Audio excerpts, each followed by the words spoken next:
नमस्कार। आज हम अध्ययन करेंगे खनिज संसाधन के बारे में, मिनरल रिसोर्सेज।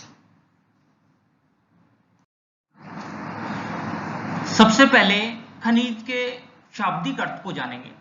खनिज कार्बनिक तथा अकार्बनिक उत्पत्ति का एक भौतिक तत्व है जिसमें निश्चित रासायनिक संगठन तथा भौतिक विशेषताएं होती हैं, जिन्हें भूगर्भ से खनन क्रिया द्वारा प्राप्त किया जाता है। यानी खनिज वह भौतिक या प्राकृतिक तत्व है जो कार्बनिक उत्पत्ति वाला भी हो सकता है तथा अकार्बनिक उत्पत्ति वाला भी हो सकता है, जिसमें एक निश्चित रासायनिक संगठन तथा उसकी अपनी भौतिक विशेषताएं होती हैं। पृथ्वी के संपूर्ण क्रस्ट का निर्माण 8 प्रमुख तत्वों से मिलकर हुआ है। ये 8 प्रमुख तत्व कौन से हैं? ये हैं एक ऑक्सीजन, दूसरा सिलिकॉन, तीसरा एल्यूमिनियम, चौथा लोहा, पांचवा कैल्शियम, छठा सोडियम, सातवां पोटेशियम, आठवां मैग्नीशियम। ये वो 8 प्रमुख तत्व हैं जिनसे मिलकर हमारी पृथ्वी के क्रस्ट का या कहें भूप्रपटी का या कहें स्थल मंडल का निर्माण हुआ है। इस प्रकार पृथ्वी के स्थल मंडल का निर्माण करने वाले तत्वों की संख्या मात्र 8 है, लेकिन इन तत्वों के आपस में विभिन्न तरीकों से संयोजन से अनेक प्रकार के खनिजों की किस्में बनती हैं। अब तक पृथ्वी की भूप्रपटी में लगभग 2000 प्रकार के खनिजों को खोजा गया है, उनको पहचाना गया है।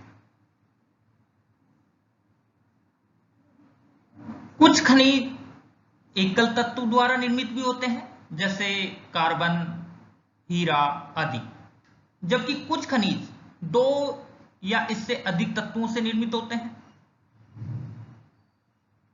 इस प्रकार प्रत्येक खनिज का एक निश्चित रासायनिक संगठन होता है। इसके अतिरिक्त प्रत्येक प्रकार के खनिज की अपनी भौतिक विशेषताएं या भौतिक गुणधर्म होते हैं, जैसे चमक।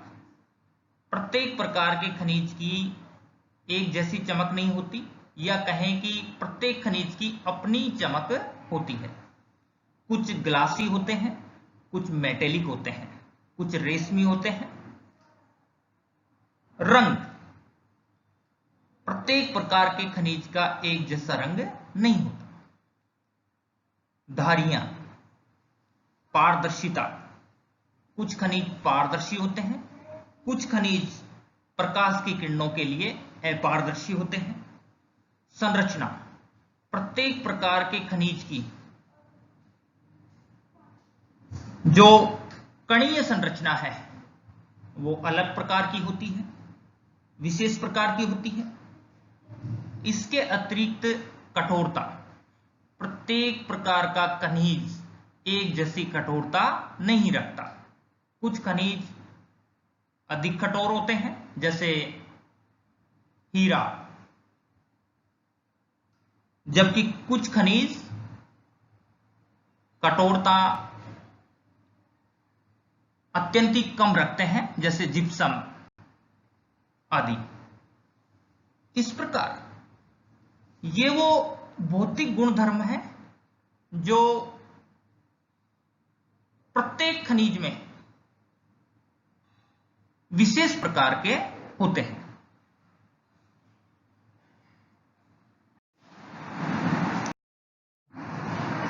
अब हम जानेंगे खनिजों के प्रकारों के बारे में। खनिजों को उनकी भौतिक विशेषताओं तथा रासायनिक संगठन के आधार पर 2 मुख्य वर्गों में रखा जा सकता है। एक धात्विक खनिज, दूसरे अधात्विक खनिज। धात्विक खनिज जिन खनिजों से धातु प्राप्त होती है तथा जो आघातवर्ध्य हैं, यानी जो चोट सह सकते हैं, वे तन्य होते हैं, यानी उनको कूटने पीटने पर टूटते नहीं, उनको एक बारीक तार में भी बदला जा सकता है। वे सभी खनिज धात्विक खनिज कहलाते हैं। लोहे के अंश के आधार पर धात्विक खनिजों को दो भागों में बांटा गया है।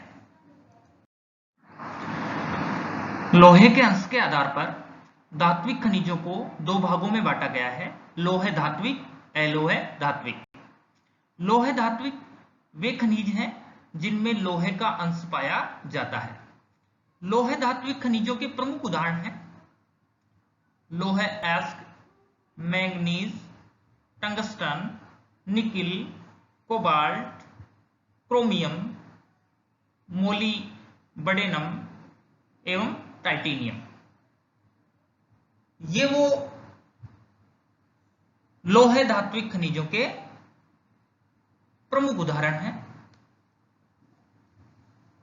धात्विक खनिजों का दूसरा प्रकार है अलोह धात्विक, यानी वे धात्विक खनिज जिनमें लोहे का अंश नहीं पाया जाता, वे अलोह धात्विक खनिजों की श्रेणी में आते हैं। सोना, चांदी, तांबा, सीसा, जस्ता, टिन, प्लेटिनम व बॉक्साइट अलोह धात्विक खनिजों के प्रमुख उदाहरण हैं। खनिजों का दूसरा मुख्य वर्ग है अधात्विक खनिज, यानी वे खनिज जिनमें धातु का अंश नहीं पाया जाता, वे सभी खनिज अधात्विक खनिजों की श्रेणी में आते हैं। अधात्विक खनिजों को भी दो वर्गों में बांटा गया है, एक अधात्विक खनिज, दूसरा खनिज ईंधन। अधात्विक खनिज, इनमें धातु का अंश नहीं पाया जाता है। अभ्रक, जिप्सम, नमक, गंधक, पोटास, नाइट्रेट, कई तरह के इमारती पत्थर जैसे संगमरमर, ग्रेनाइट, कोटा स्टोन आदि। इसके अतिरिक्त कई प्रकार के बहुमूल्य पत्थर, हीरा, पन्ना, तांबा आदि, ये सभी अधात्विक खनिज हैं। अधात्विक खनिजों का दूसरा प्रकार है खनिज ईंधन, यानी वे खनिज जिनसे ईंधन के रूप में शक्ति या ऊर्जा प्राप्त की जाती है।